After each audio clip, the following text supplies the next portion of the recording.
So I guess, Bismillah, alhamdulillah, wa salatu wa salam ala rasulullah wa ala alihi wa sahbihi wa man wala. Since, none of you know me and I don't really know you guys, we're all perfect strangers here. I guess I would be curious, how do you feel about what you saw? I imagine many of you may have seen the video of George Floyd, being killed on the street with the officer, right? So I'm just curious, like, has this caused any of you discomfort? Has it made you feel any different, or I'm just curious what your reactions are, because I'll say this, I'm almost 50 years old, right? Which probably for you guys is like old as dirt, which probably in actuality it's like a day after dirt was born. But even though I'm much older than all of you, police brutality is not a new thing. It was around when I was your age. The only difference is that you guys are born in the age of technology, where in some ways, alhamdulillah, thank God for technology, because it's really only because of that technology that this has created the outrage and the reaction to it. And then, but on the opposite, I feel bad because we become desensitized, because now we have a video of it that we can watch 100 times in a row, or you'll see it 100 times even if you don't want to see it, because everywhere you go it's popping up and whatnot. So I'm just curious, like, how do you guys feel? I mean, we literally saw a picture of a man that he's now getting questioned in the grave, about what was his life about. Has that given you any pause to reflect on your own life, or how do you guys feel about that?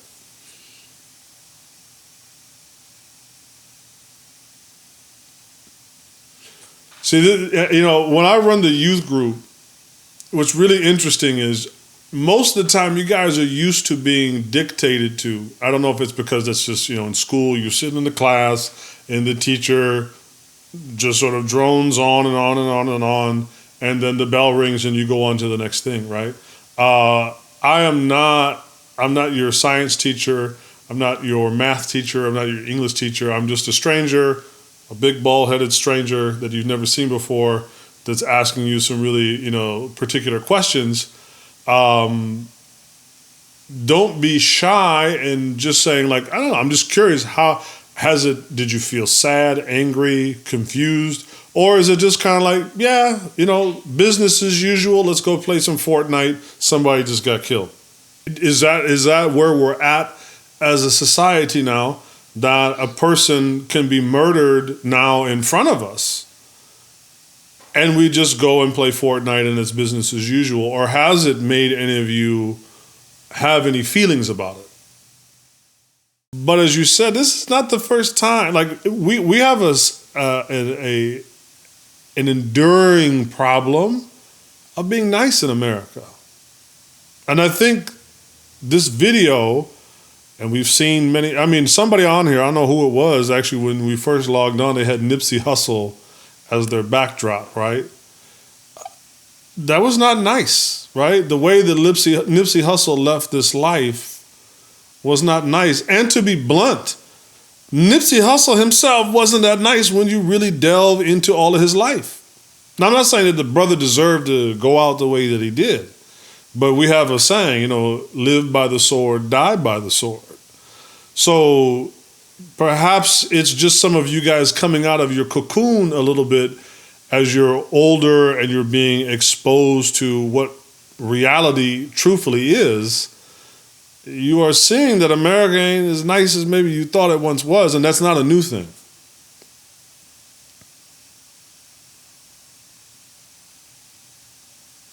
Now, I didn't mean to end the conversation, right? The thing is, simply because our society has a problem with being nice, it's true. We should go above and beyond. I mean, that's part of being Muslim, is to not just go with the status quo, right? But I think what you guys are seeing is that, as you said, why is this still going on in 2020? Part of that is the lie of progressivism, right? As if we will just somehow magically progress out of violence, out of hatred, simply with the passing of time. So when we see an incident like George Floyd, and then you guys might not have been alive for Rodney King, and then I wasn't alive for Martin Luther King, and going back and going back and going back, as we can see, the passage of time is not enough to make us respect and value each other. So what do we do about that? Like, how do we move forward? Like, it's interesting. I'm looking I'm looking at the faces here.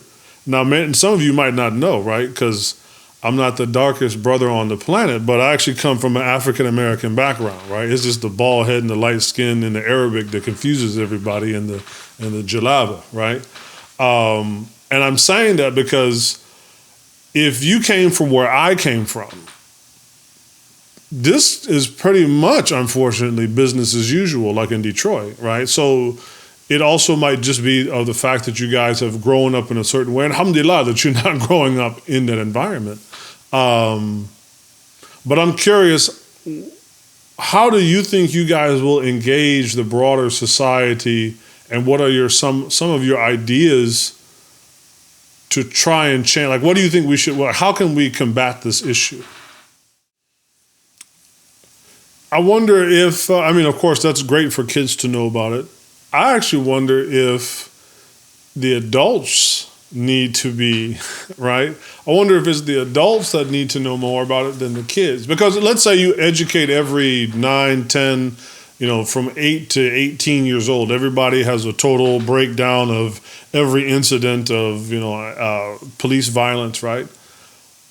What are you going to do as a 13, 15-year-old kid to change that? Now, you'll eventually become an adult, right? But are we maybe letting the adults off the hook, like your parents, or just, people my age, like people who actually have the power to change things? Like, you guys are 15 years old. You can't vote. I can vote. There's things I can do, I spend money. I can impact things, with my economics. So I think what you're saying is admirable. But it's going to take more than just, I think, being conscious, right? It has to be taken to the level of execution, right? Like when Allah talks about the believers in Surah Al-Mu'minun, He says, قَدْ أَفْلَحَ الْمُؤْمِنُونَ, right? And then He says, وَالَّذِينَ فِي الزَّكَاةِ what? فَاعِلُونَ. When it comes to doing zakah, which is what? Helping out the less fortunate. And as we know in Surah At-Tawbah, Allah gives about 8 different groups that are eligible for being given that kind of help, right? Financial, physical, material help. They are fa'ilun. They are doers. So we need to not only just settle for making people aware, so that it's sort of kind of like a oppression Jeopardy. We can all go on Jeopardy and we can name everybody who was killed by whatever cop and walk away and win a prize, but actually be doers to shape policy. Like, for instance, the technique that the officer used to kill George Floyd. What many of us don't understand, because we're so busy, raging and pillaging and, looting and burning things, that officer, despite whatever may have been in his heart, maybe he was racist towards black people, who knows? He certainly seems to have a pretty bad, record. But beyond that, that's actually a technique that he and every officer is trained in the academy to do. So when we talk about being educated and bringing to light, we also need to know, like, how does the police operate in this country? Like, what Like, what are they able to do? Are they like James Bond, where they have a license to kill, like what he did with George Floyd? Because it almost seems like it. And if so, and that's not the case in other countries around the world, then what is the next step beyond simply being, right, aware? How do we take it to action? You all seem totally memorized. I don't think you were planning on it being this heavy tonight. Or maybe you've already been hit hard enough by the session you guys were in before. I like to have more of a conversation, and I like to challenge sometimes people's ideas, because we say nice things like we need to be more educated. We live in a pretty educated country. Most people are pretty educated. And yet very little, I mean, not that long ago, Trayvon Martin, it might seem for you guys like a while ago because you're very young. For me, it seems like a couple days ago. Kid walking down the street with some Skittles and a Snapple, and boom, we're in the same. But instead of a cop, it was actually by somebody who wanted to pretend like he was a cop. I think we have to deal with violence has become normalized in America through every kinds of media. Even today, Trump tweeted, and I'm not pro-Trump, anti-Trump. I don't get on those kind of bandwagons. But in his reaction to the people looting in Minnesota, which is wrong, right? We don't argue that. He said, "What if they don't stop looting? They're going to start shooting." Right? Meaning that the president of the United States espoused the solution to the problem that began with violence is what? More violence. So we're going to have to find a way to speak to Americans that addresses this issue of violence. Why is violence the go-to? It's like they say, a man that has a hammer as his only tool will treat everything like a nail. And there's something in our history, that we look to violence. That's why a lot of our movies are all about violence.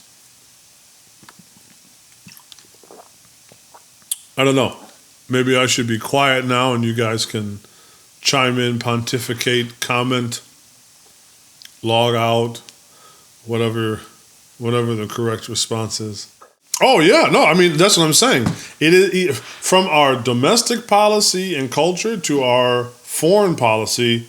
It's like the number one product that we produce is violence, and we export it around the world, and we also pass it out for free at home, right?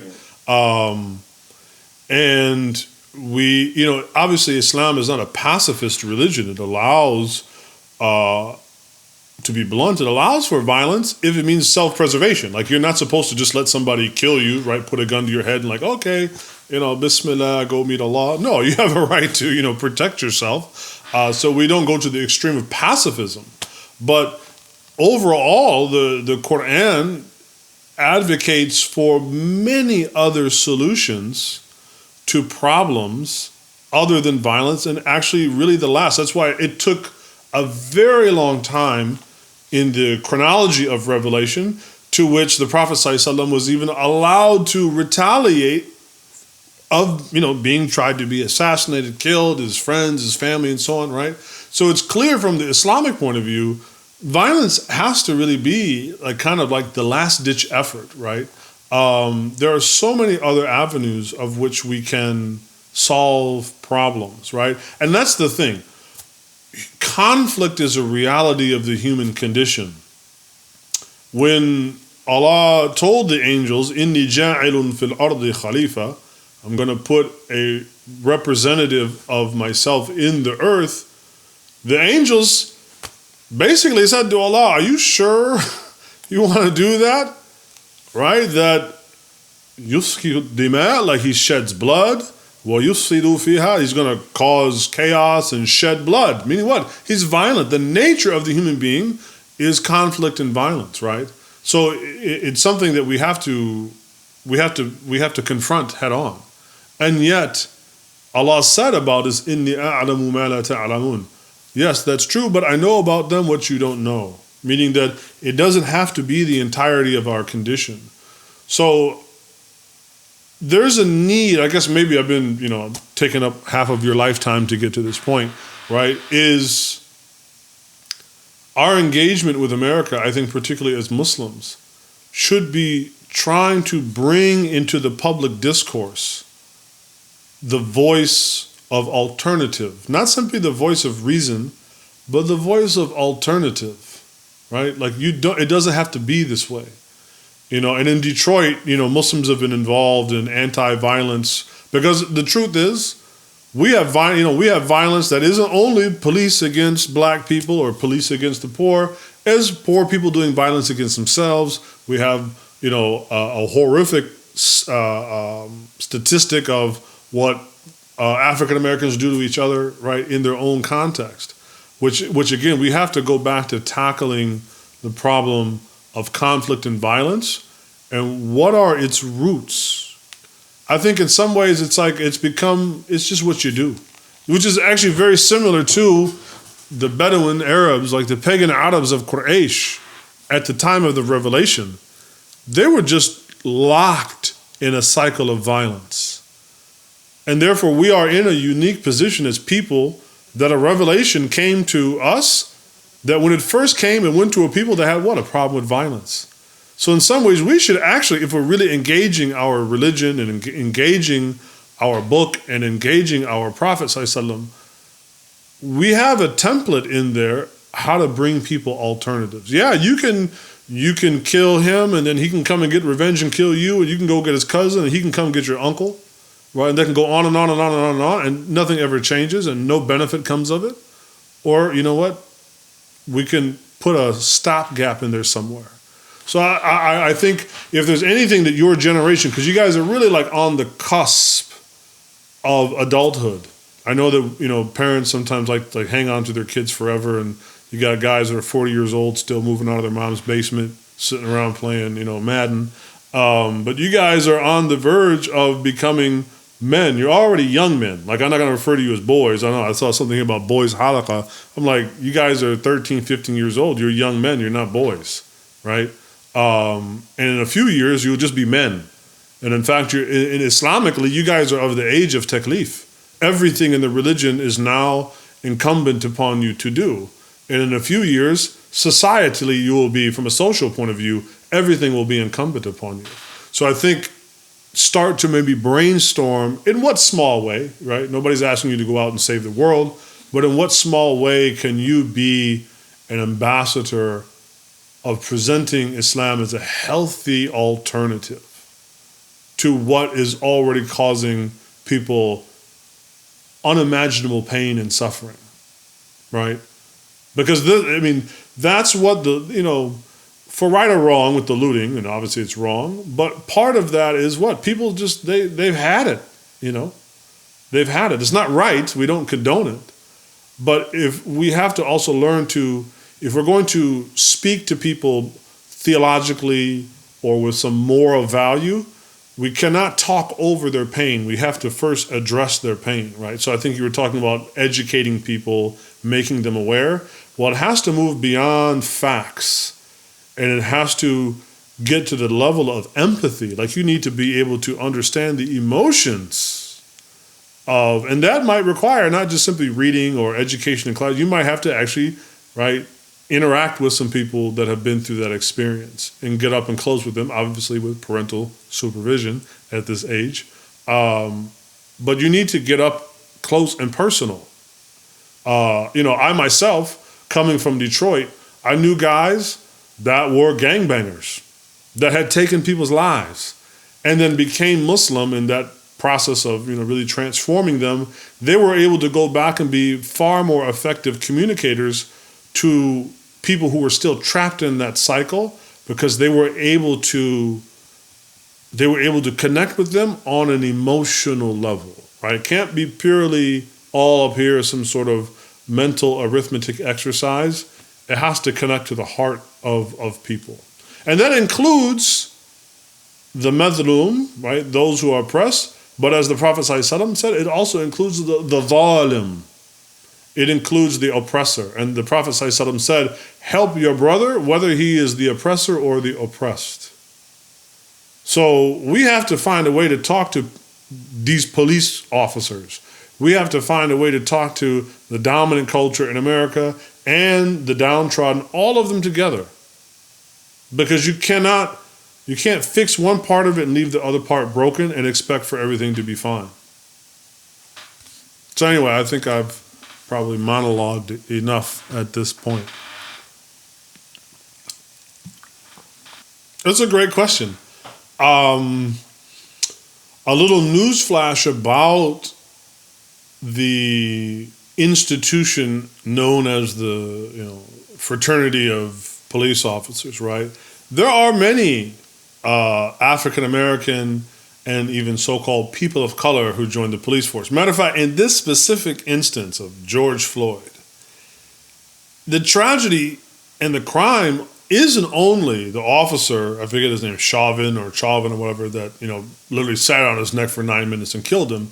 It was the Asian officer, a person of color that we use now, a minority. It was him that was doing crowd control. It's okay, back up, everything is under control, don't interfere, everything, right? 9 minutes is up and he's dead, right? I think there is a false equivalency of, if we just have more black people or more people of color go into the police force, they will naturally be more sympathetic with either people of color or their own kind or whatnot. And unfortunately, the facts do not bear this to be true. In fact, I can tell you, in my own experience, sometimes I'm almost twice as nervous to deal with a black cop than I am a white cop. Because sometimes the brother's got to prove so bad whose team he's on that he's definitely not going to cut you any slack, because we're all brothers, right? We're all black. We're some, international fraternity of black. Like, trust me, that doesn't exist. In fact, he may have to go an extra length to show his loyalty to the police force by cutting you negative slack. And we've seen many times where a black police officer will beat a black kid like literally unconscious and do these kinds of things as well. So sometimes we have this false equivalency of like, we just have more officers of color, problem solved. It's not quite that simple, partially because, as I said before, right, the institution itself, whether you're white, black, Chinese, whatever, it's going to train you to what? Put your knee on somebody's neck as a departmental approved way of restraining a person, even when they're not resisting arrest, right? They tried to say he was resisting arrest. We saw all of the footage. There is no real resisting arrest. He did not have to put the guy on the ground. He put him on the ground, not just because he's a devil or whatever, right? That might be part of it, but he also did that because he was trained to do that. So whether you're white, black, Chinese, Mexican, whatever, as a police officer, that is how you'll be trained, and it will more than likely produce the same results. So while your observation is very keen, unfortunately the data doesn't show this to have that impact. That's because it is the police force itself that needs reforming, not just the white officers in the police force that need reform. It's the police force that needs reform, right? So that's what I said, we need to be able to bring alternatives, right? We need to bring alternatives. And people are, when the Prophet ﷺ brought alternatives in different commandments and told the Quraysh, especially the elite and the powerful of Quraysh, hey, you got to not only be kind to the orphan and treat them as your equal, but you got to cough up some money and help them out. They're like, hey, wait. What do you mean I'm not like these people. These people are way down on the totem pole and I'm up here. So understand that, when we bring these ideas to people, of course, there'll be resistance. So you start telling Republican America, hey man, we got to reform the police. Of course, there's going to be massive pushback. But that's exactly what needs to be done.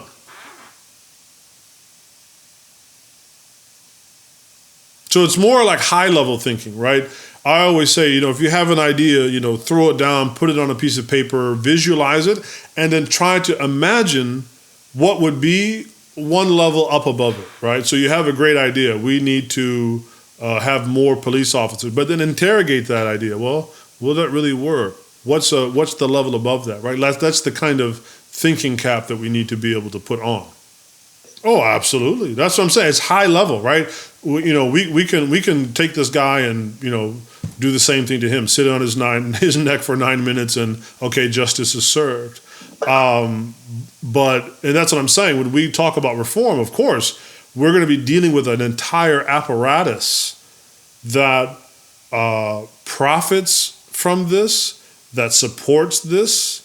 So that's what I'm saying. Right now, people's emotions are, ramped up at 1,000 RPM here, spinning like crazy, right?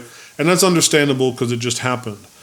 But we need to put on the thinking cap and think about this more broadly and expansively. Yes, like for instance, it came out that actually this guy that killed George Floyd, this ain't the first person he shot or done something. This guy actually has an incredible rap sheet of brutality. And in fact, I think it was Amy Klobuchar, if you guys have been following anything about the election, one of the presidential candidates from the Democratic side, when she served as a prosecutor, did not prosecute this guy when he had a rap sheet this long about, violations and violence and whatnot, right? So it shows this isn't just a Republican issue. The Democrats are also just as much to blame for these kinds of things. So yes, we are going up against, and it's actually a great question because it really highlights the challenge that we're going up against, which is why when we only focus on Rodney King, one person, George Floyd, Julian Castillo, like when we only focus on the individual, nothing changes because we're not actually getting to the level of the actual actors that support this and keep it going, right? So that's why when we think of bringing alternative, this has to go way beyond. I mean, yes, that guy has to face justice for what he did, but it needs to go way beyond that in order to truthfully create an act of preemption, meaning that it won't happen again, or we take major steps in the hopes of really making change that it will not take place again. And that obviously that's beyond the scope of any one single person to do. But hopefully if we all have if we can bring people to that mindset, including the people right now rioting, like, hey, look, I get you're pissed off, but at the same time, breaking into Best Buy and taking a 75-inch TV, let's be honest, you just want the TV. That's not going to bring anybody back. And the rioting and the looting that you do in your own area only will negatively impact you economically, societally, and whatnot, right? And will actually wind up getting most of you involved in the criminal justice system, of which you already know you won't get a fair shake. So we have to realize how big the challenge is and be willing to. We have to be willing to also challenge the victim, right? We want to challenge the oppressor on what they're doing, which is we should. At the same time, we have to challenge the victim, right? Challenge their thinking so that we truthfully get them outside of victimized thinking. Because they will only just want to what? Go rob and steal a TV, or throw this guy under the jail, or this guy goes and gets justice. And then, 2-3 weeks, a month later, it's out of the news cycle, and then we're right back to it again. And that's because people go back to their lazy thinking. So we're going to have to be kind of dogged on a much higher level, voting, right? Like we gotta do our work and figure out who are these people that are supporting the system, and we have to basically vote them out of positions of influence and power and put people in there that are truthfully for this kind of justice. And you guys will be in a position, I'm telling you, half of you were 15 years old? In 3 years, you guys will be in a position to start to make that happen. In just 3 years. And that's where, you have to, I mean, it's cool, man. Sit around, play your video games, live your life, do what you want. But, try not to succumb to this culture that just wants everybody to go back to sleep, right? I mean, you guys, see, if you're 15, you probably weren't around at 9/11, right? But at 9/11, right, what did George Bush tell America to do? Go out and shop and support America, right? I mean, that was the American response to, the tragedy of 9/11. Whether you think it was an inside job, outside job, whatever, right? The point is, the response of our leadership was what? Go spend money to make everything better. Let's not think about why this happened. And we are constantly encouraged. And of course now, especially in this pandemic of coronavirus, right? Trust me, they're going to want to sweep this under the rug as quickly as possible and get people back out there distracted and spending money and consuming.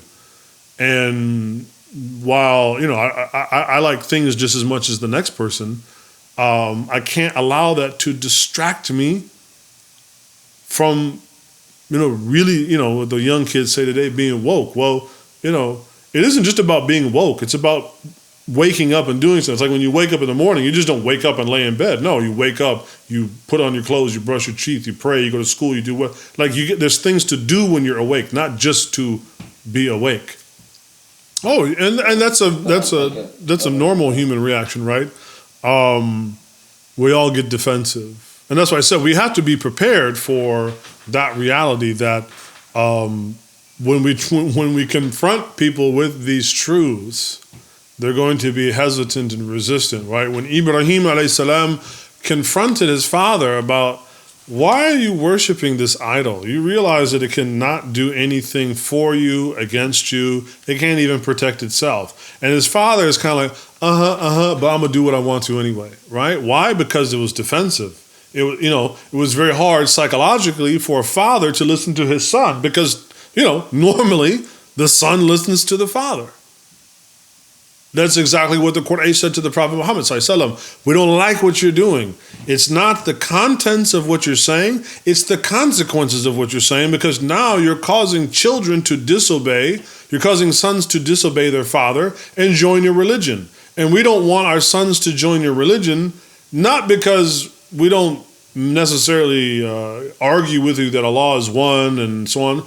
We just don't like the fact that our kids are listening to you and not to us. So, we're going to deal with that human psychological component, which is, you're making me feel uncomfortable. But the truth, right? Truth always makes people feel uncomfortable, right? Which is why real truth is not like what people will tell you today, like math and science are truth. No, math and science are not truth. Math and science are just math and science. Like 1 + 1 is 2 has never made anybody feel uncomfortable. Algebra may have made me feel a little bit comfortable because math is not my thing, right? But, X times Y doesn't make anybody feel uncomfortable, right? H2O, the chemical composition of water, it doesn't make anybody feel uncomfortable.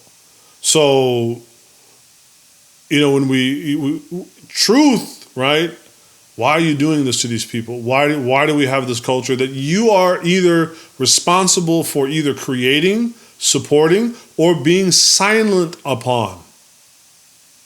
When we start to speak like that, it's going to what? Make people feel uncomfortable. But that's good. It's a good thing to make, because that's where change happens. Like you get a bad grade on a test, it's uncomfortable. You feel a little bit embarrassed. But what do? You go, inshallah, you try harder, you study harder, and you get a better grade, and you feel better, right? And then you're able to digest that past experience of what? Not having, right? Not having, having felt uncomfortable. So don't shy away from making people feel uncomfortable about the truth. Oh yeah. The truth is the truth takes nobody's side, but Allah, right? Because Allah is the truth. So, and that's why Allah says, كونوا قوامون بالقسط ولو على أنفسكم, right?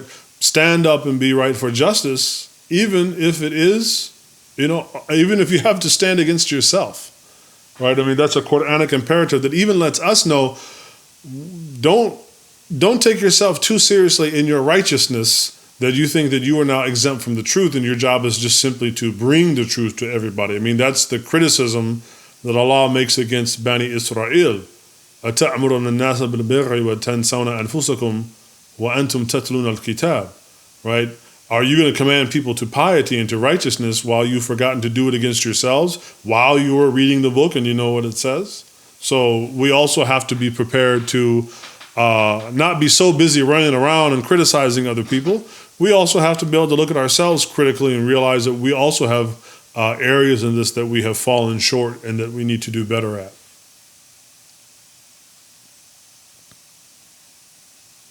Oh yeah, I mean, and in fact, we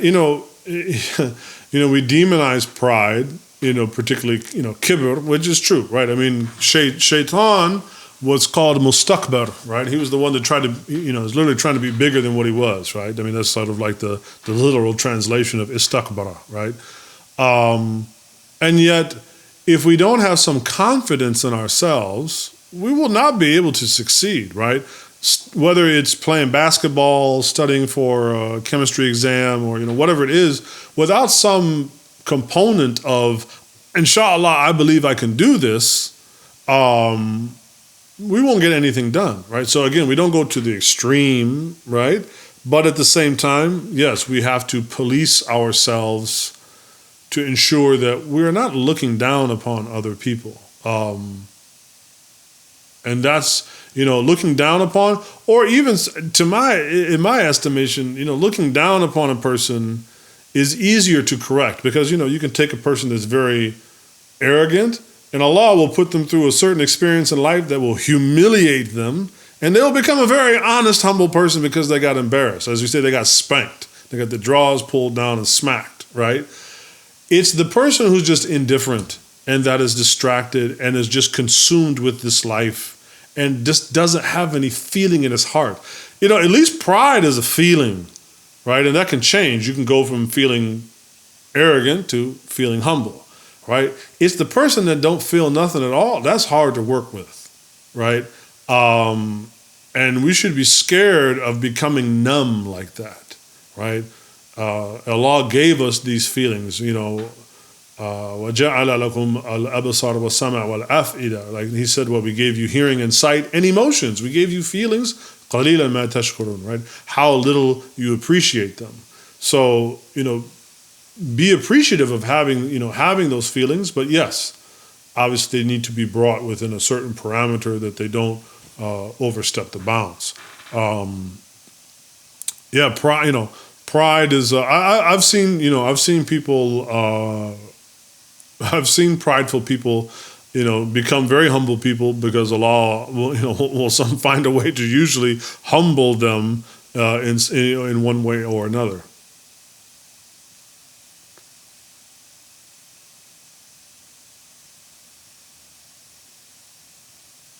Well, my man with the headphones, man. I know you don't got them big headphones. Listen to this. He's got some jam going on, man.